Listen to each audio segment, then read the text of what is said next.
और अब बात विकास के नाम पर पेड़ों की कटाई की। मुंबई के आरे से खबर पहले कहा गया था कि मेट्रो के काम के लिए मुंबई के आरे में जितने पेड़ काटे जाने थे उतने काट दिए गए, लेकिन फिर से 177 पेड़ों को काटने की मांग मेट्रो ने रखी। कोर्ट ने बढ़ी हुई मांग पर 10 लाख जुर्माना तो लगाया ही, लेकिन 177 पेड़ों को काटने की इजाजत मिल गई। अधिकांश पेड़ डिपो के प्लांट से थोड़ी दूर आदिवासी पाड़े में आते हैं। ऐसा ही एक परिवार है बुधिया भोए, जिनके 75 पेड़ों पर काटने का नोटिस चिपका दिया गया है। देखते हैं ग्राउंड रिपोर्ट।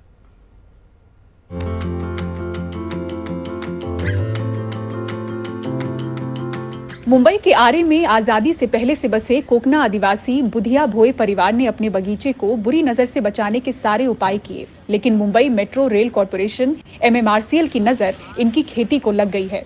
छोटे पैमाने पर कृषि और बागवानी करते हैं, लेकिन अब इनके 75 पेड़ों को काटने का नोटिस चिपक चुका है। कहते हैं अब भीख मांगने या जान देने के अलावा कोई दूसरा चारा नहीं बचा। कुछ ने सोचने की स्थिति में अभी फिलहाल तो हम लोग है नहीं। अभी टेंशन में ही जी रहे कि पता नहीं आ जाएंगे पेड़ काटने या कल आएंगे। रात में नींद भी आती नहीं कि पता नहीं रात में ही आके काट के जाएंगे क्या पेड़, ये भी पता नहीं हम लोग को। MMRCL के मेन गेट पे जाके भीख मांगना पड़ेगा या तो आत्महत्या करना पड़ेगा। इसके अलावा उन्होंने हमारे सामने कोई पर्याय ही नहीं रखा है। ये झाड़ और ये फल फ्रूट ये जो हम लोग इस पे से थोड़ा गुजारा कर लेते, वो भी हट जाने के बाद हमारा तो भूखा रहना ही होने वाला है और कुछ कर नहीं सकते। और क्या करेंगे, इस उम्र में कहाँ काम करेंगे। अभी आरे कॉलोनी में प्रजापुर पाड़ा के आदिवासी टोले में अब कुछ ही आदिवासी परिवार बचे हैं। राज्य में बरसों से आदिवासियों की लड़ाई कोर्ट में लड़ रही अमृता भट्टाचार्य जी बताती हैं कि नोटिस लगे पेड़ों के आंकड़े से कहीं ज्यादा पेड़ काटे जाएंगे। इस पे ट्रांसप्लांटेशन होगा, ये पेड़ का नोटिस लगा हुआ है। और इसके बगल वाला जो पेड़ है ये किसी और चीज़ का पेड़ है, बड़ा पेड़ है, ये भी कम से कम 8-10 साल पुराना पेड़ है। इस पे कोई नोटिस नहीं है। अभी ये पेड़ अगर हटाना पड़ेगा तो उसको भी हटाना पड़ेगा। ऐसे अगर हम अंदर की तरफ, ये पहाड़ी ज़मीन है, आपने देखा होगा आते हुए कि हम बहुत ऊपर चढ़ाई पे आए हैं, गाड़ी चढ़ ही नहीं पाई।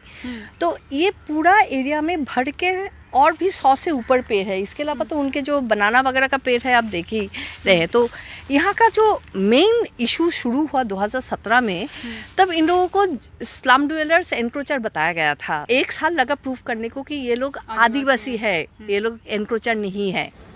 बताती हैं कि आरे में अब भी 10,000 के करीब आदिवासी बसे हैं, लेकिन धीरे धीरे इनका वजूद अब अधर में दिख रहा है।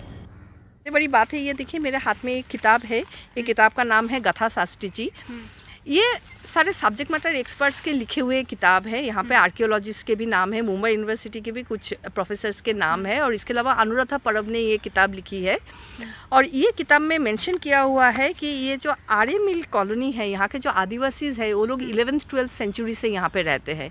रिसेंटली ये किताब हाथ में आया तो जब ये पढ़े तो हैरान हो गए कि 11th-12th सेंचुरी से जो आदिवासी रहते हैं उनको ऐसे ही हटाया जा रहा है।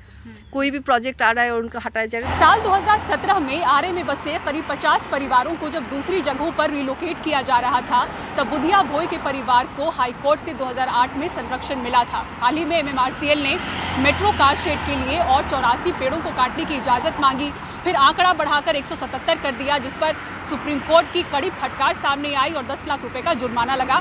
हालांकि विकास के नाम पर 177 पेड़ों को काटने की इजाजत मेट्रो को मिल गई। इन्हीं पेड़ों में से 75 पेड़ भोए परिवार के हैं जो खत्म हो जाएंगे। हालांकि उनका कहना है कि आगे भी जीवन के लिए कानूनी लड़ाई उनकी चलती रहेगी। मुंबई से कैमरा पर्सन राजेंद्र दयालकर के साथ पूजा भारद्वाज, NDTV इंडिया।